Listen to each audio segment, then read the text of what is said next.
Good morning, I am Athar. I am Himanshu. And myself Kunal. We, the student of Kendriya Vidyalaya, number 1 Dev Road, Pune, studying in class 11th standard. Our idea name is Gramin Link, which comes under theme of Atmanirbhar Bharat.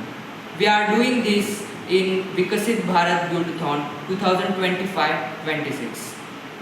The basic concept of our idea is a mobile web platform that connects village youth and women directly to urban micro jobs, e-commerce and government projects using AI translation for any language and voice-based access for non-literate users. Further, Himanshu will explain. So our team found out that people in villages are struggling to find jobs and they are struggling with unemployment. And because of that, they are moving towards cities and increasing the load on cities.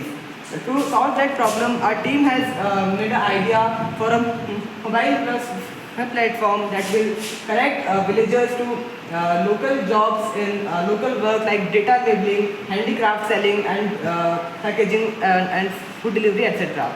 It will solve various problems like women empowerment.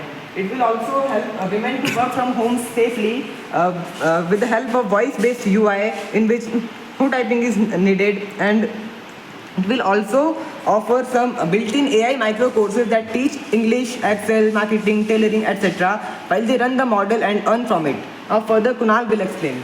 Now I will tell you how our problem solves. Villagers can register using a voice or Aadhaar, and AI chatbot asks skill questions and matches to micro jobs nearby or online, and payments is directly sent to their Jan Dhan bank account, and app tracks skill growth, unlocks new working levels and high paying gigs. Now I will tell you the revenue model. Commissions from small job providers and small digital retailers, and CSR, corporate social responsibility, partnership with firms like Tata, Infosys, etc. And state government can integrate it with rural employment scheme like Manrega 2.0. And now I will tell you the long-term impact of this project. Reduce the stress on cities, reduce the stress on migration towards cities, and boost up India's digital GDP and create self-sufficient rural communities, and helps India truly to bridge the India Bharat versus India divide. Thank you.